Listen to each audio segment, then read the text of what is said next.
What I have here is basically a device that I used to set the air cleaner base on,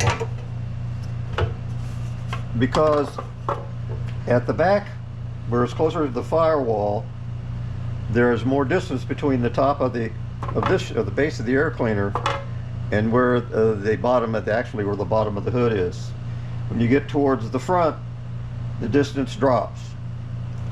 So instead of having a perfectly round or a perfectly dimensioned side where, say, it's 6 inches all the way around, it didn't work out like that.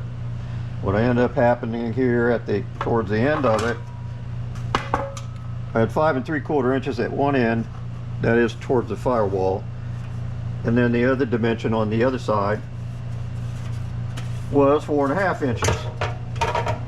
So what I was able to do was make it lay like this.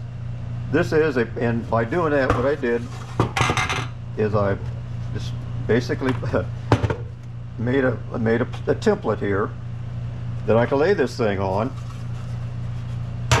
The screws are in there.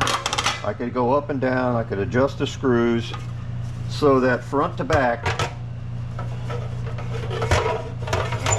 I had the distance that I wanted. So basically, this is the front towards the radiator, and this is the back side here. It goes towards the firewall, and the hood is like this. So I took a piece of this vinyl. I had it laying around. I don't know where it came from, but I used it, and it was originally about 8 inches long, and I had to fit it around the outside like this. And come on, bitch.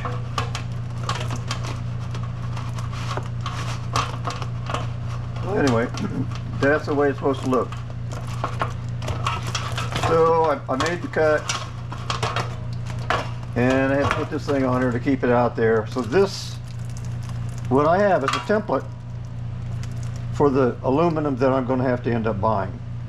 The circumference around here figured out pi times the dimension, the diameter. It gave me a circumference of about 56 6/10 of an inch, 57 inches almost. So I've got to go to, I know I can get sheets that are 48 inches wide.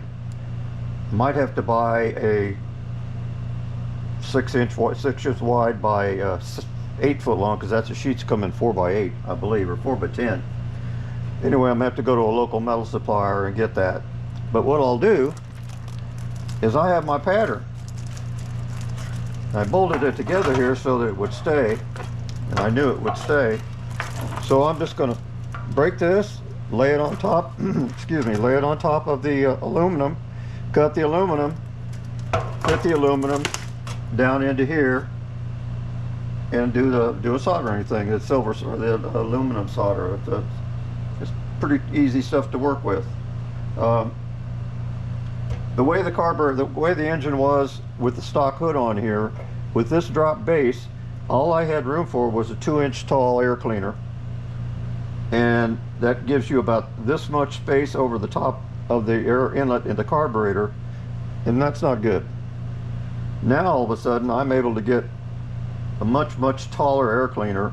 The real thing is, according to Freiberger and some of those guys, that you get an air cleaner with the filter element in the top of the air cleaner. There's basically literally no resistance, no horsepower loss whatsoever in it. So then you add the cold air intake coming from the cowl induction hood, and the savings of the weight of the steel hood that came with the car versus the fiberglass hood, other than having, you know, $600 and some gone out of my pocket, actually more than that. It's a better deal. And again, I've had the car for 30 years. You know, been fiddling with it on and off all the time. I know it's not the best description, but it's a complicated process, and it just took a little while to figure it out. And all I'm giving you is the basics. You know, if you would do something like this, you probably want to do it 3 different ways than this one, and that's fine. Anyway, thanks for watching.